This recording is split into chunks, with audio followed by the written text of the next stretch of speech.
bien beau dire que Kindingu a effectif, il y a 7T, mais tu as gagné une force majeure pour la promotion et marketing. Ça se passe quand même ainsi. La question a été posée. Rôle de Kindingu. Pembeni à faire. Bon, on a piste des solutions, on a piste ça, ma belle. Quand on a la question, ils allaient poser faire à répondre. Selon Max, tu estimes que Ferrego, la réponse est qui vraiment. Réponse est claire et nette. Sauf que Ferré na Kindingu, il n'y avait pas du vrai. Donc entre Ferré et vrai envers Kindingu, Kindingu pas vrai envers Ferré. Bolingo ya solo ezala quitté. Déjà babeba na quitté on va voler les $3000 na Kolezi. $3000. Avec des pédictions nango. Et bandé wana, omoni siko. Pesa ngambongo na ngazong sala ngambongo na ngai. Prête-moi Kabeli Mouze Kindingu Ferré botoli mbongo wana. Comme Kindingu ando luka nzela nini autumba Ferré. Très bien. Na nyonso Ferré avec tout ce que Ferré a. Est-ce qu'il y a un regard pour faire le bateau, Atiki Mama Télé là pour faire $300 yo parce que c'est là. C'est pour cela que nous avons martelé sur Yango. Quelle était réaction à faire là au moment où à l'époque Mouze Kindingu a travaillé dans héritier au Fingaï. Tu veux pas une raison que c'est revanche. Fais pas une raison que c'est revanche. Au moment si quoi Yango tant bozo bachar ya bateau pour. Moutazaki un héritier. A Fingako. Aye pembe nao. A comment film héritier. Et puis plus loin que faire et même ne va concerne soit bando maintenant na podium. Tu t'attendais à quoi après 10 ans? Je te dis je suis parmi Batu Oyo, j'ai dit oh est fort. Nazala appelé par Moutou à faire école être payé chaque mois. Na lobela ka faire ne fils que na moi connaissance on ayebi na boya. Ah bon? Bobo ya quoi? C'était quoi le pourquoi? Parce que na kati nanga na mou vrai na faire tout. Sol français en 2005 où on parlait que musique à Congo na Keto. En 2005 fali pour pas obeta guitare en a quartier latin. Mais ya tolo wana na Keto. Donc ba mon musique na biso ezalaki loko na cercle mo boye tourner. Et banda ok liboso te. Très bien. Ba mon musique ya baninga ndenge zo évoluer. Ba mon ba magic system offert benga yaya alors qu'ils sont des amis de même âge. Baobeta na basali ya minene na bamboka minene. Frère à l'époque avait déjà yaya. Ba grand frère na biso ba salfo. Évolue. Tu vois? Donc il a fallu que artiste moi comprendre pourquoi on soit pas genre de musique wana. Voilà. Tu y na mona kirumba pour s'adapter à un système technologique où les musique que j'ai imposé biso. Il fallait pour pas essayer de tout faire malgré langage à congolais aki marumba voilà. Na rumba oko kate mais aujourd'hui va comprendre que fallait pour pas s'adapter à la musique urbaine de leur commune nominé na BT Award. Congolais ba BT Award grâce à Fali. Mais oui, c'est voilà il faut y que les lots communautés na biso on a problème de réflexion. Plus de congolais bana problème moko boye. Ya ko projeter musique. On ils a fait automona et faire école à s'accrocher na ba fan ya modèle wana. Olé ya zo vision musicale na yi a imposer ngo apé sango ba fan. Voilà. Que moi je vais faire ça ya zo za la conduit parce que Golo mora tsilikaki. Yango omona jusqu'à présent faire Azal Rwanda. BIMAF TV, la chaîne d'impartialité.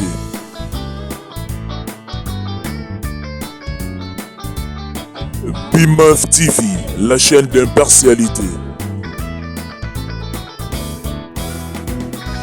BIMAF TV, la chaîne d'impartialité.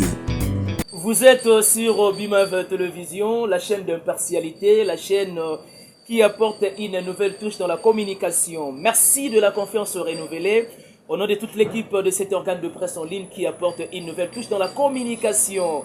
C'est le vôtre Ben Mavembo, messieurs les positivistes, pour ceux qui ne savent pas. C'est l'émission L'essence des idées.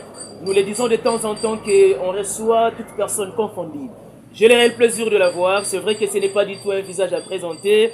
Et donc, prière de serrer bel et bien vos ceintures parce qu'il y aura à boire et à manger dans cette émission. Avant de saluer affectueusement mon invité, j'aimerais profiter de l'occasion de dire un grand merci à toi JMK pour la disponibilité. Merci aussi également à couple social Alphonse Massakuba, na mère patience Massakuba depuis Switzerland. Merci beaucoup à Mumberto Nsiku, un pauvre qui prend des riches en charge depuis Luxembourg, le père de jeu de pied. L'ami intime de Maxime Massango, mère Chantal et Boza, ma mère y a ING, ça nous reste pratiquement 8 jours. Kofi Olomide et Quartier Latin International va affronter ING Arena. Oui, on sont les rois de la forêt de Paris-Nico. La sortie officielle, c'est bel et bien aujourd'hui. Et donc, hier, c'était la répétition spéciale. Il a essayé de projeter quelques clips déjà. Pour un single, il y a 2 parts uniques. Merci, ma chère conseillère, Maman Marie-Pauline depuis Paris. Merci beaucoup. Na mère Béa Miezi, beauté na Katia Baboté. Un grand merci aussi également à celui qu'on appelle les boss Jonathan Zoli, Yabatouya Beni, Ilele qui est la femme sage de Lemba. Merci na Taylor les banquiers. Vous avez communiqué Taylor les banquiers. Moi na ma tété à Tongo. Merci beaucoup na lourd PGS 1 contre 100. Yabatouya Octavie Tonda. Merci beaucoup na maman Judith Mpoko, mère Véronique Mpoko. L'invité de cette émission, l'essence des idées, est bien sûr ce plateau. Il s'agit de Max Ngando, Max Ngunda, voilà. Santé, ça va?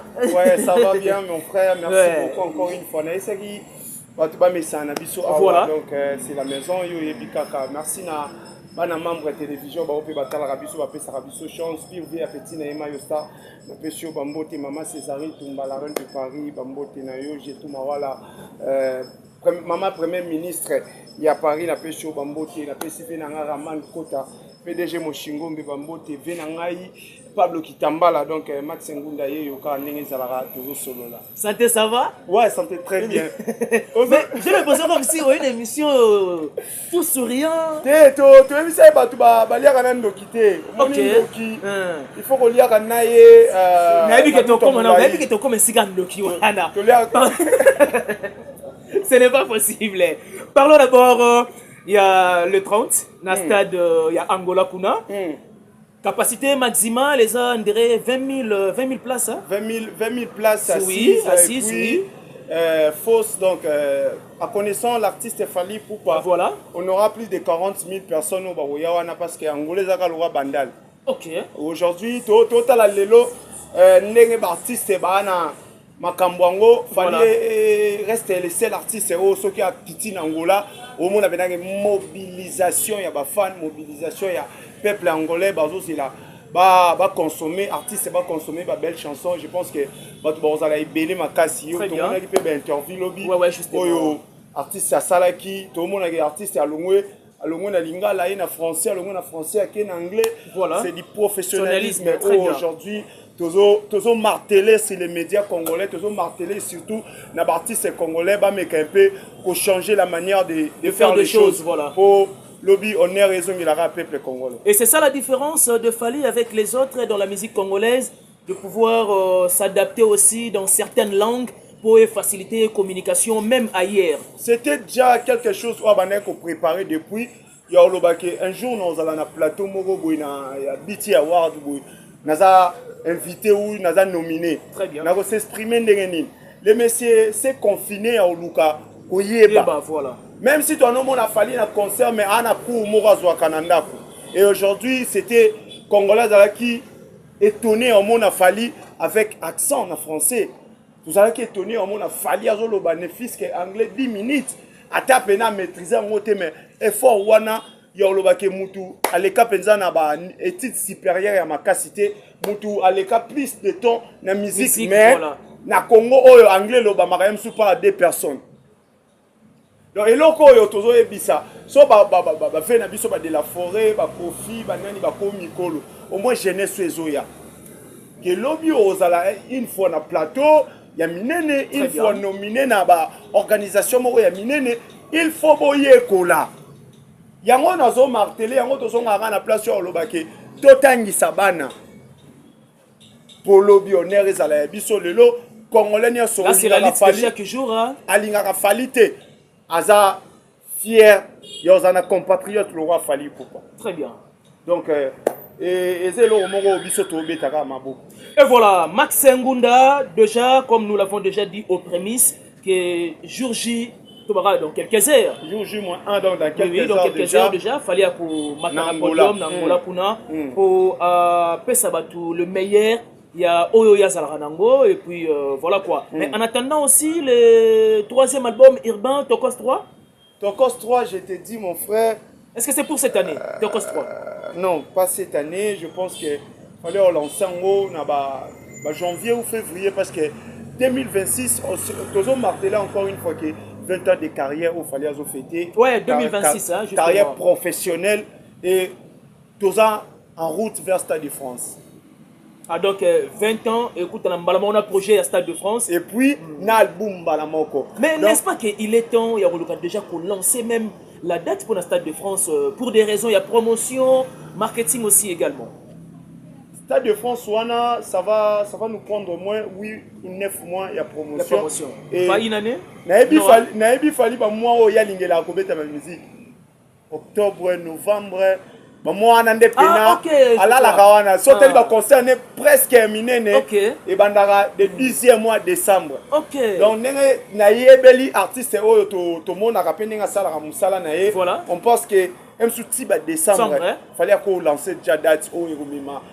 Tous les mélomanes, on ne dit pas qu'il y a des warriors, mais les mélomanes de la bonne musique. Au Bakoya, au consommer artistes et puis au Bakoya, on a pour fêter 20 ans de carrière, il y a artistes que le Congo n'a jamais connu. Et voilà, Max, parlons de la différence. Il y a juste une différence. Quelle est la différence entre Fali et Ferré dans la musique congolaise? La différence est de côté professionnalisme d'abord. Fali est plus concentré dans le boulot, Fali est plus dans la musique que dans les polémiques. Faire se positionner. Certainement, l'artiste a du talent, a vraiment un talent. On comprend? Si le lot, il a fait, c'est que quelque part il y a du talent. Mais sauf que talent lui-même ne suffit pas. Talent est accompagné dans la vision, talent est accompagné dans le travail, talent est accompagné dans l'entourage. Mais il travaille. À ce qui concerne le travail, il travaille quand même. C'est pour cela qu'il y a un autre la Combonais. Parce que quelque part, travail est ça. Mais ça ne suffit pas. Et c'est la cohérence ya makambo sala. Et au moment si on prend une émission à Fali en 2010, la même question qui était posée, au moment la réponse en 2026. Ok, ça fait partie quand même de la distinction qui est entre Fali et Ferré. Donc, au moins, on a trois chemins. Aboy au tala mupanzi, mutu apesa yenga lipa, otozaki na na benga ki ami, abalu kelinga. Très bien. Mais s'il faut dire que la personne a été mon ami, non loba. Tout le monde en lobit. Na Angola j'ai mes amis au lelo, bah comment même sous rebelle. Il s'est rebellé. Mais on reste amis. Et même si tous ensemble, chacun de nous a sa vie.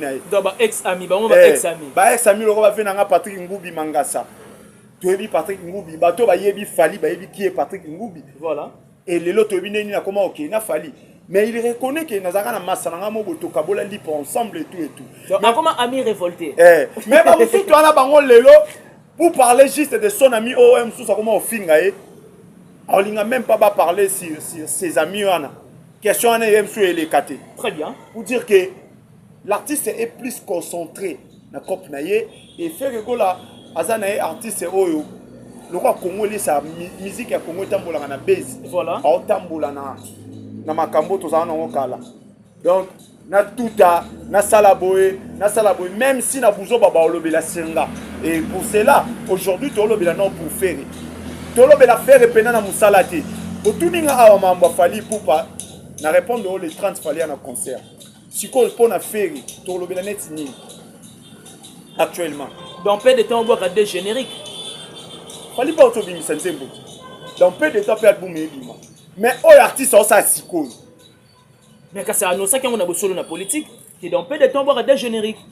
C'est une annonce. Ah Kalami Nita soto bito solo la série Richie to met un concert. Ouais. On se met à Kermesse à Dubaï. Là, il faut bien rappeler aux mélomanes et puis aux spiritas aussi également. D'ailleurs, je profite de l'occasion de souhaiter heureux jour de naissance à Héritier Watanabe Koka, le prince de la musique intelligente. En tout cas, Zamba accompagne la vision parce que Yepé a projeté Gabi Nassima Nicolo, album urbain. C'est aujourd'hui système musical Oyo. Bah, musique congolais, il faut pas emboîter. Très bien. Lelo, tu as musique urbaine, tant que tu as place na communauté na biso, il a fallu parce que rumba comme un moment où rumba peine comme un problème. Et les musiciens congolais langage bango zaki ka ki musique avant non qu'il fallait comme na urbaine bango ba saki ka ki musique soit na ghetto. On parlait de ghetto comment parce que Davido comment obeta na kin ba puisque ba on dominer. Ba artiste francophone anglophone ba zwaki musique na bango na ba boîte kaka bango. Mais n'est-ce pas que les langages selon lesquels musique ya Congo et komaka na ghetto, c'était suite il y a absence il y a ba artiste dans sol français. En 2005 où on parlait que musique à Congo na ghetto. En 2005 fallait pour pas obeta guitare en un quartier latin. Bah ya tout le monde na ghetto. Donc ba mon musique na biso ezalaki le qu'on a cercle mo boye tourner. Et banda ok liboso te. Très bien. Bon, mon musique, il y a baninga ndenge zo évolué. Bon, mon a magique système offert avec yaya alors qu'ils sont des amis, de même âge. Bon, beta na ba salle ya minene na ba mboka minene. Frère à l'époque avait déjà yaya. Yaya, ba grand frère na biso ba salfo. Évolue. Tu vois? Donc, il a fallu que artiste moi comprendre to ko soit pe genre de musique wana. To la bien voilà. To yena on a kirumba pour s'adapter à un système technologique où les musique que j'ai imposé biso. Il fallait pour pas essayer de tout faire malgré langage à congolais qui aki rumba voilà na rumba au kate mais aujourd'hui va comprendre que fallait pour pas ou ya s'adapter na musique urbaine le leur comme nominé na BT Award congolais ba BT Award grâce à Fally mais oui Grammy Award aussi également c'est l'artiste au azala nominé 4 fois na BT c'est Fally c'est l'artiste au azala qui invité officiellement par BT Grammy Award c'est Fally présélectionné même.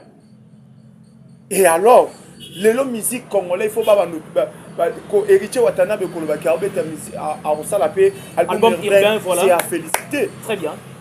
C'est à féliciter. Tout ce qu'on a joué à l'Okolomoroté. Dans monopiété. Hein? Mais si à ta la coché, en a chapé à droite.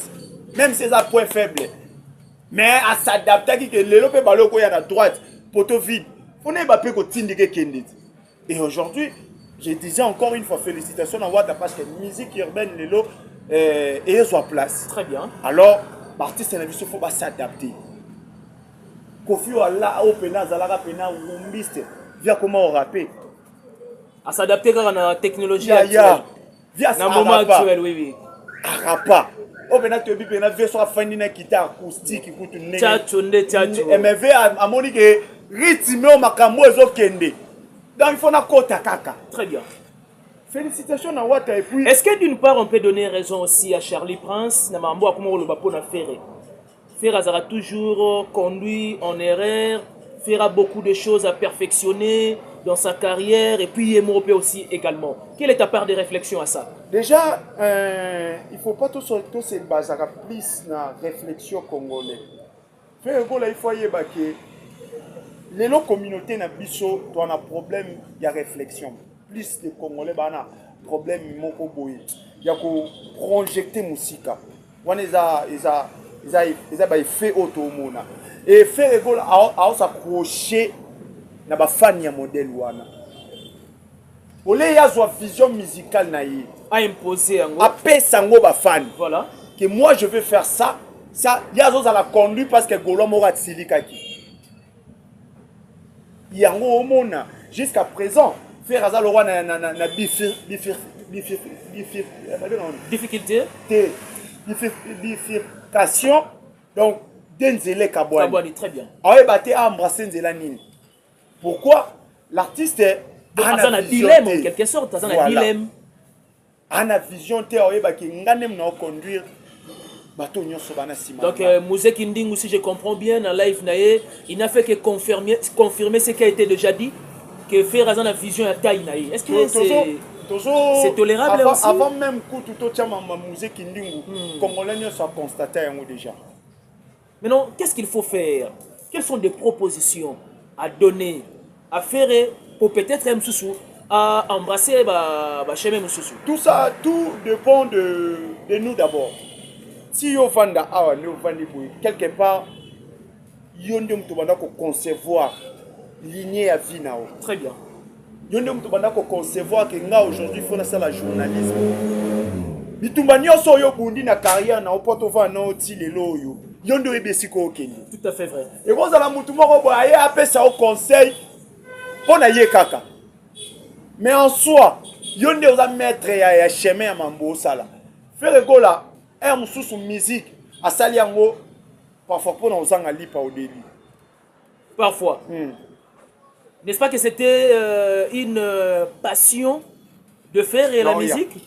Non, il y a un choc. Apparemment, on fait ça, mambo. Belle ou évoluant? Nana don ya bali. Nga. Mais tu es comme moi, hein? Moi aussi, je suis un grand joueur. Il y a bali na niveau. Bama sa tout autant na bango tout baby qui. Bando zanga ba surnom. Quelquefois Ronaldinho, quelquefois Ronaldo, quelquefois Zidane. Pour j'étais parmi. Donc le football, c'était vraiment ton élément. Naebi so ya na don nzamba pesa ngai, naebi te so na ngo combien. Naebi ke na lobara bien. Naebi ke mais pas les équipes na don e bandaki ba tout ba no mona nga joueur. Très bien. En soi na no mi mona joueur te. Bon, est-ce que don e mona la faire les années ti à part musique? Don faire même sous na katine. Ayebi don nzamba pesa a exploiter en côté. Mais il a exploité la musique. Il a exploité la musique par défaut. Oh, certainement la voix. Certainement la voix est cause à la don. Mais est-ce que toi tu as la capacité? Yo ça là, oh yozo ko embrasser. Na mona ke na loba bien. Nga personnellement mona ke na osa ba débat musuna ba masananga à l'époque mambo bali. Polo nga pene foyeba. Faut zabena mutola la balo la mukada bali. Ezali ba débat musuba banga max akota te. Ok. Non, mais faut dire ce qu'on a. Ah, dans le bas, bien, faut na ça là. Domaine nous. Faut na ça un métier moi au bout.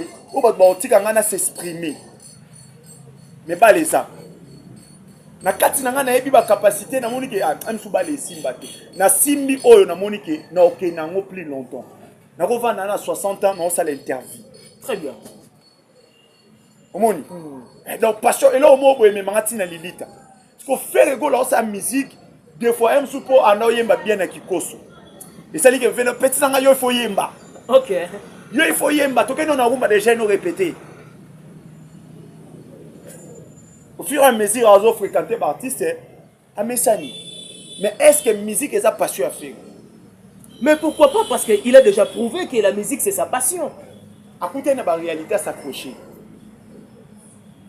Voilà, selon Max, c'est une réalité assertive. Nous, entre nous, tout ça, la analyse. L'analyse, c'est ça qu'on pousse réflexion de musique par rapport à des faits autour du monde. Très bien. Si Ferrego a été programmé d'être un artiste professionnel, tout ça, la critique, tout ça, la affaire. Est-ce que tu le vrai? Permettez-moi d'ouvrir une parenthèse, hein, parce que d'une part, ça m'a choqué aussi. Est-il vrai que Barimère ou Barimologie Togaki, pendant que Gigo la Tigarabiso sur la terre de la résurrection, que Ferre Moutabo Makaye pour rivaliser dans le succès à Fali? Est-ce que c'est vrai? Déjà, a déclaré Mousse Kindingo. Déjà, on parle de Gigola. Gigola, c'était qui? C'était son petit frère de la famille. Moi, je suis testament, bande kona kotanga na korbelela, maloba ya boule. On comprend? Très bien. Donc, et puis voice moi, il y a Gigola Anande Circulaka. Je pense que tu es au courant. Ouais, tout ça, tout là, internet, internet. Je peux dire, n'habité. Moi, personnellement, dans mambo ya Gigola, bato Lukaraba christifié Gigola. Tout le monde a dit côté fanatisme. C'était quoi l'intérêt à Gigola pour exposer grand frère du sang? Oh, au moment où Abek est nautique à la Mokili. Si c'est réellement le frère là, Azala Kiwana pendant le moment où Gigola banda va souffrir. Tout le monde a moutou, comme un moment où Alinga Tika Mokili, c'est un moment où elle se réconcilie. Mais c'est là que m'a béli misama. Parce que l'Iwata Yaka et un non sarananzoto moutou au senti qu'il n'a aucun. Yo mona kati na yo komi benage na esungati awa vie esuti aya so na saki ma belimbisa bobengela nga mutu boy bobenga mutu boy ya vandawa ne fiske tawana muki otikali nango o partager ba bon moment mais na tawana o gigola tikala kinango eza moment o gigola o loba makambu oyo beaucoup de gens ba fingaye ba traiter de tous les noms. Très bien. Donc, Nako s'accrocher na mamba tout parce que ça plus mamou ya famille. Il y a famille justement aussi également. Eza mambo oyo biso tolinga okokota te mais la dimension intelligence on zamba pesa biso. Il faut beaucoup de réserves, il faut beaucoup de restrictions et puis voilà. Donc toujours dans la suite il y a live il y a Moussa Kindingu faire mtabandé ko tinda ye afinga batu. Moi je dirais d'abord avant toute fois na condamné ou na lobela surfer les artistes congolais ils doivent prendre des leçons. Frère, ba biso na ba bino emsu na mboko ba opesa biso plus de projecteurs parce que tu finga te. Alors, toi le fils que na ata 2% ya omeme la artiste sur le plan communication. La pierre à l'édifice. Sans toutefois critiquer les autres. Amener, simplement rassurer ba fait. Amener juste c'est que l'artiste a la capacité de le faire. Na oya sala déjà. Toi bisabatuke faire go la yembara bien. Au moins nzembo lora diki les loso ko yo kango. Toi rappeler batu toi bisabatuke faire go la ba chair de poule. Je veux pourquoi changer. Il y a des choses oyo batu bako s'accrocher juste l'artiste congolais bana besoin ya batu ba fingara que batu ba romema Pierre Moko bona carrière na bango. Mais n'est-ce pas que c'est de la honte en lieu et place yo zo bateau yo ba oteka plus o bango bazanango. C'est pour cela que c'est pour cela que ont martelé Siriango. Quelle était réaction à faire Gola au moment où à l'époque Mouzé Kindingo a travaillé un héritier au Fingaï. Vous n'avez pas de raison que ça revanche. Faites pas de raison que ça revanche. Au moment où il y a un montant de bachar et à Batopou. Moutazaki un héritier à Fingako. Aïe pembe nao. À comment film héritier. Et puis plus loin que faire et même dans le concert, une fois bando matin à podium. Tu t'attendais à quoi après 10 ans? Je te dis, je suis parmi Batu Oyo. Je dis oh est fort. Nazala appelé par Moutou à faire Gola. Être payé chaque mois. Nalobela faire les fils que na moi connaissance on a yebi na boya. Ah bon? Boboya point. C'était quoi le pourquoi? Parce que na kati nanga nana mou vrai na faire tout. Ah ok. Au salon avec conviction té, au salon avec. Non, comme à un moment moi boy na osana limité.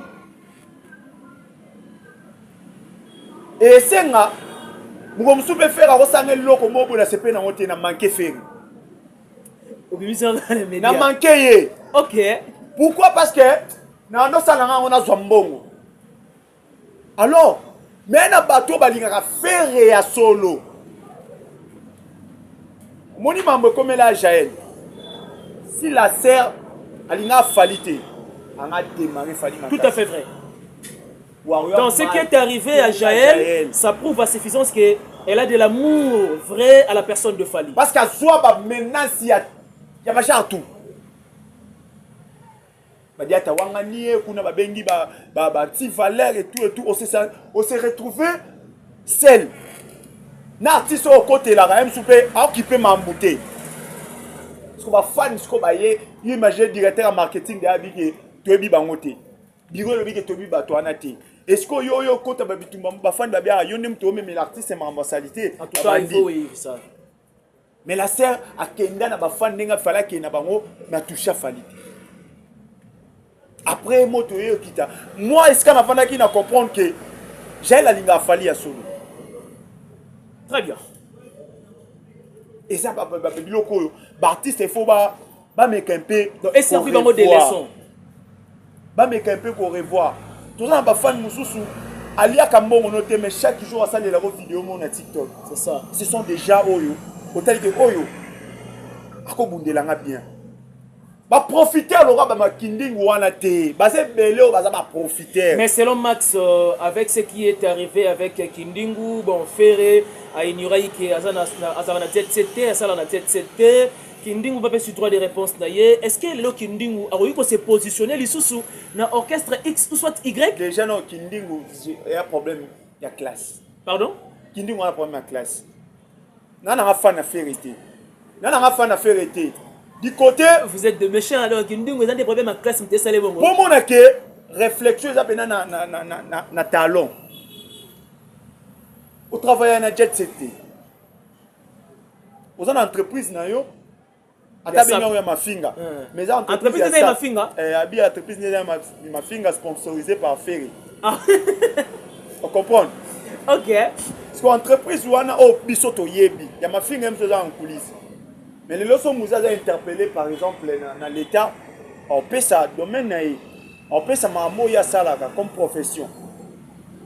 Azana bateau ya giraka. Déjà entreprise on a Léopard de la SAP. Déjà entreprise. Et alors, et ça la jet set. Même si bon ça la coalition. Mais ça jet set.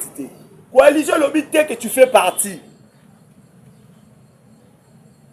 On se comprend de quoi on a. Très bien. Si quoi par la place ni faire à nier l'existence de Mundingu, à nier ce que Mundingu a fait. Mais apparemment comme si le langage de fer c'était pas du tout vraiment clair. Il pouvait bien beau dire que Kindingu a effectif il y a 17 mais tu as gagné un cas à force majeure pour la promotion et marketing. Ça se passe quand même ainsi. La question a été posée. Rôle de Kindingu. Pembeni à faire. Bon, on a piste des solutions, on a pêché ça ma belle. Faut tenter avec question qui posée. Pour faire répondre Nengeni. Selon Max, tu estimes que faire égale la réponse est ça qui vraiment. Réponse est qui claire et nette. Sauf que Ferré na Kindingu, il n'y avait pas du vrai. Donc entre Ferré et vrai envers Kindingu, Kindingu va vrai envers Ferré. Bolingo ya solo ezala quitté. Déjà ba beba na quitté on va voler les $3000 na Kolezi.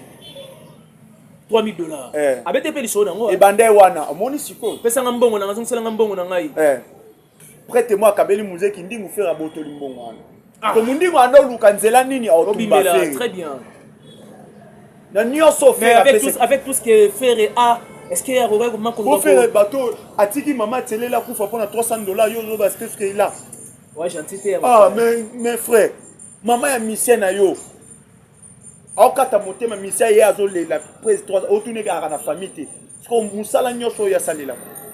Après ça télé les $300 te maman télé les paye à son âme. Azana lelo na mabili. Siko 3000. Pour na $300 muto akeibo pour na 3000. OK. Bayam pa kabatu to balongwe pa faire ba réclamer loko moko. Et faire à fumama te pour na yemoko il est diplômé na commercial masala économie. Ça c'est pas possible. Il est diplômé na commercial masala économie. Il y a ebiga ko bomba. Il y a ebiga ko bomba. Ko bomba passionné. Moutou a partager te Kindingu asali différence il y a entourage à Fali mais Ferré. Abi il y a pas photo, il y a pas match. Donc Fali moi longueur d'avance par rapport il y a entourage il y a Ferré. Tu appuies? Tu appuies? Bah toi Ferré ba mo baloba ke nani oyo comment il s'appelle DG là ba onani. Ah le DG Blaise Polo que je salue même à Polo là na salon de Konaï. Pardon? Blaise Polo là na salon de Konaï. Non, ça vient te. Blaise Polo. Là na salon de Konaï moi aussi. Ah mais non, il est chez lui quand même. Il est chez lui. Oui, bien sûr. Mais bateau ba le pas faire ba il a biso ba mbwala. Parce que lelo. Ba mensonge mo gratuit. Natanga Soulé. Edi. Venana Koko. Fergani. Edith Kitengi. Cyprien. Manu.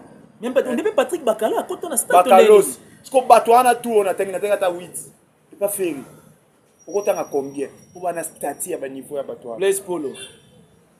Qu'est-ce que tu as dit? DG Blaise Polo. BG Manda. Oui? BG Manda. Mon vieux BG Manda que j'ai salué. BG Manda au salut Marambo. Il y a des communicateurs, des journalistes. Il est comme nous, mais à la couleur, parce que les goûts et les couleurs, ça ne se discute pas. La taille de Blaise Polo. Eh, Costa couleur multicolore.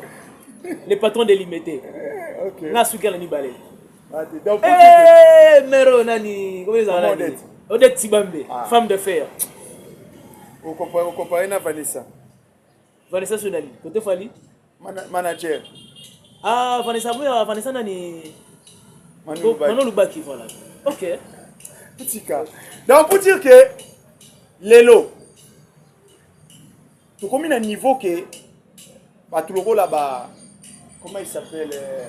Massanangaï, les petits nangaï, Père Aleka Malka. Tant que fan y a fan.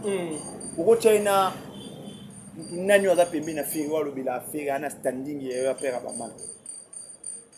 Ah, comment bien la musique, comment on a sorti na standing vraiment Max.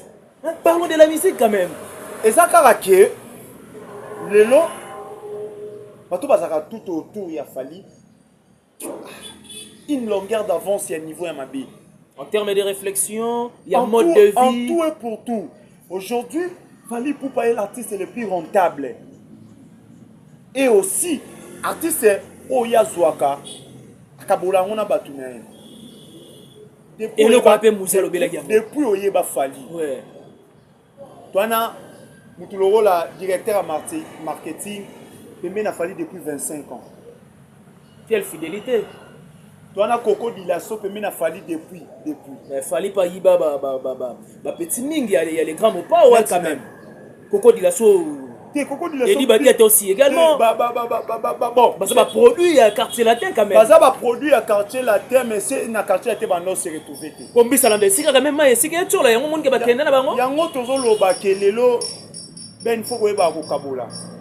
Fally au début Pour servir les kilo comme les Kinois. Encore une fois na zongi place na c'est que artiste est dans na vision. Ai ba nini en sala. Mato lelo ba na Fally ba que ceux qui tozui caché à $20,000. Ngana ozwa boy. Dès le début. C'était déjà programmé. Au long parce que tozwa il a caché à 2,000, il y a 20,000. Na début to ba que yo ozwa $120. OK. Aux après, ça comme il a 40,000, oui, il y a mati fois 2. Ce qu'on dit que artiste oyo, mutoza pembe na habité à combien? À 20,000, bah paye sur $20. $20,000 bah paye si. Par exemple, aux $20. Jour au coup na bozu concert à 20,000, bah là on va c'est le 35. Musco place. Et attirer attention bah tout. Bah comme il a pas idée. Dormir alerté. Mais ce qui tout a été structuré. Vous avez pas naïe. Habité, dès que ne tourne boye, toujours caché net il y a 10 concerts, toujours $1 million. Nana $10,000 nanga on soit comme par nanga. Très bien. Et si j'aimerais bien une question m'est venue de manière spontanée. C'est-à-dire on ne peut pas finir cette émission sans pour autant que cela soit abordé. Est-ce que c'est vrai que bah artiste ferré et belé vraiment soutenir par pitié? Et ça coûte tout qu'on soutenir par pitié. Fally Ipupa au début il y a quartier latin, il y avait personne où appeler ça une chance. Fally Ipupa ça là Arsenal parce que avant Arsenal bah doit total la deuxième album c'est Simba voilà. Dans le deuxième album Simbi fallait a vu une partie de la population. À l'époque, l'effort que Fally faisait, il fallait gagner ba UPA, ba Geno, tozaka ba série wana koyoka ba Olivia, na ba Junit. Voilà. Ayeli biso Olivia tina Kishasa. Tu comprends que chez Fally, si on a s'accroché na comme on appelle la fouine. OK. Si on a s'accroché na bon moi na comme on appelle 50 cents. Parce qu'Olivia, on a mon au dîner na 50 cents aujourd'hui na Fally. Omoni. Très bien. Abandi ko gagner ba fan. To fandi bo Fally ayeli biso ba mokobe na Kishasa. Fally na R Kelly. Ba doit nous comprendre maintenant que oui. Oh ba mise ba no fingele, c'était la chose au Fally ba na ouswa bango ba fan. OK. Non, lingala nga fait le goal là on a mon aga kangata photo na américain moto. Yo bi ba série wana ba lote ke so ba photo ba 50 cents na ba chambre. 50 cents na somba ka photo na ye, mais na chambre na ngai, mais na omone lobi na Fally ba o s'accrocher. Oui bien on yoka. Na ko maman fa na Fally. Très bien. Et faire le goal na moment na elo ba ngo vena elo ba vena kindingu. Si ba moto na mungulu. Ngate na lobby. C'est affaire. Bon, est-ce que ça fait vrai? Ce n'est pas possible, hein? Mon petit copain, il me c'est quand même. C'est tellement au-delà de mes pensées. Moment où Mouninga so bossé. Tu fais des boyes. Fally Ipupa bébé Tinembo ya Afrique. One Night. Voilà, ouais, je me rappelle de la chanson, ouais. Tout le monde a tout face.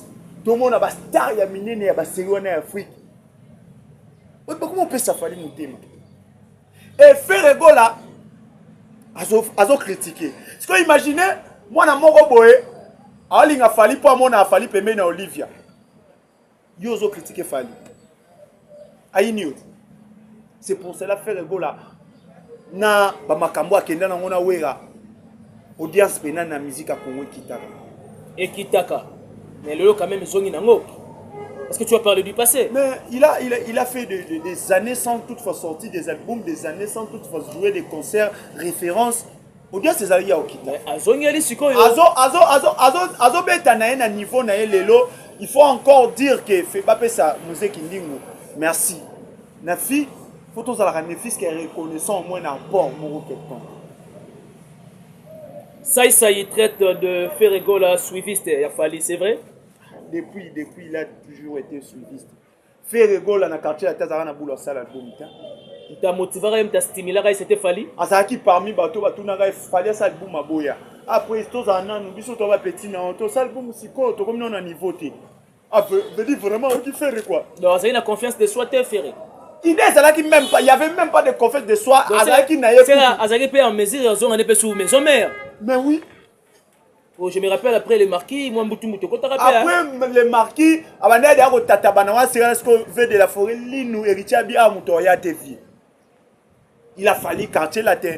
Quartier latin, après quelques mois, mon pépé aura gagné. Il fallait avoir un album. Viens vendre ça, réunion, faire Azala parmi bateau va vendre dans bateau ça y contre qu'il fallait ça l'album té. Ah vérité d'autres vendre na biso na nous quoi. Fallait bien dans ça album. Mais par là tu veux dire que Ferré se sentait bien entouré avec Fali? Ferré se sentait à l'aise parce que Kofi Annan mettrait à l'aise. Ah ok. Mais il avait tant de provocations quand bien même Ferré Gola comment appeler la quartier latin. Entre moi bah concert soit que ça dit quartier latin et Ferré Gola en concert. Yango na biso Kazaki n'est à l'aise. Très bien. Parce que c'est ça akuta qui na confort mo boye. Azala ki pena na fauteuil. Parce que Fali visionnaire. Avec a otanange koki. Sikoyo. Na mutu na ye comme rival éternel c'est Fali Poupa.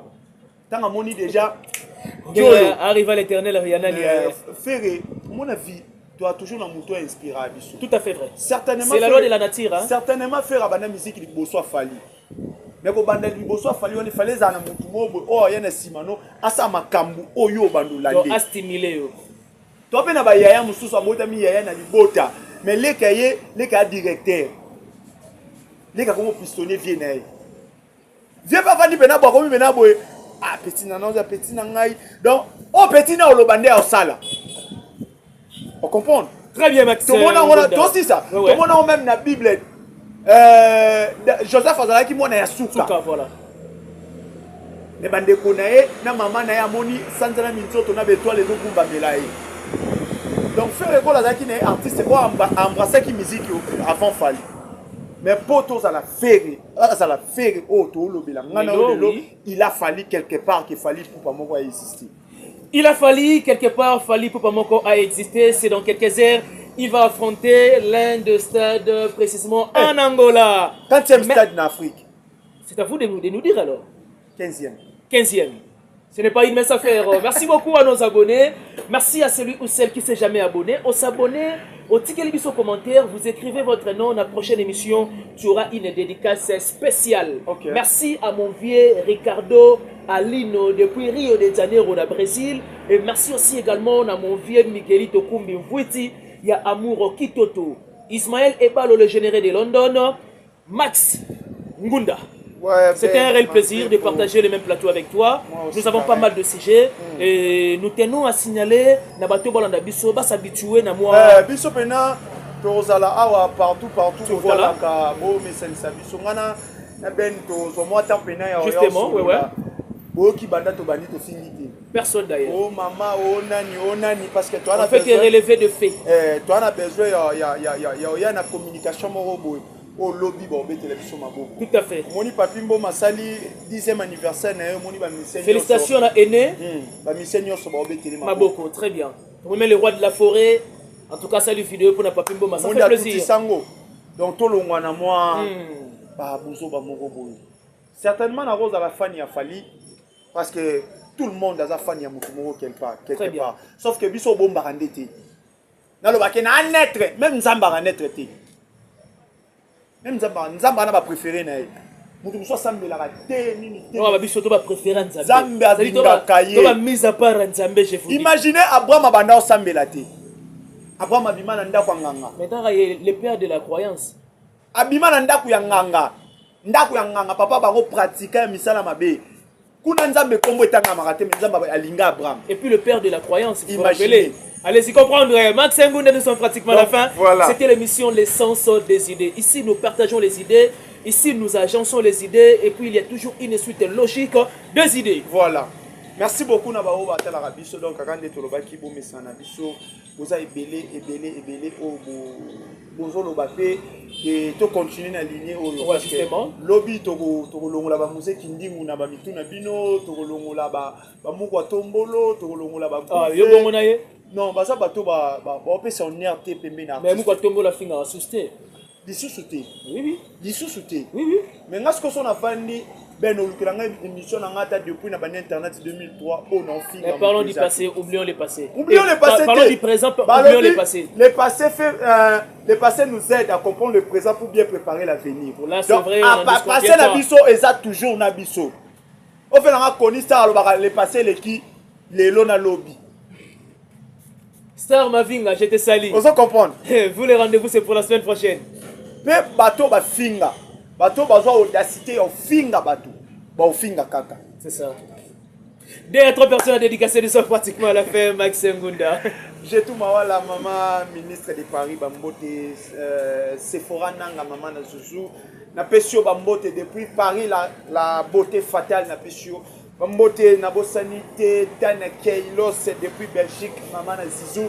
Bambote na PDG Mushingombe depuis Rotterdam vena ngai ya kati Bambote na yo boss yo yebi quoi na sanité vena nga Pablo Kitambala balobi maison Kitam service et quoi ya te quoi vena nga Pablo Kitambala Bambote na yo papa Philippe Timalembe escalier à Lola les grands maîtres Bambote na yo maman na ngai moko Césarine Toumba, la reine de Paris, donc la gouvernante, Yemta Simbi, Marambutu, Bambote, Pirvé, Petit Naïma Yostar, Bambote Nayo, Massananga et Senga, mouvement populaire, MP3 manager, Napesio, Bambote, Banangambo, Sima Feli, Endopo, CP privé, Olivier Bon, Moyavage, Idée de génie, Robert Ebinazaï, Nabo Sanité, Massananga, Mayala Nkale, Amboka, Jojo, Bambote Nayo, merci Nayo Ben Mavembo. Plaisir partagé, Max Ngunda, tout est bien qui finit bien.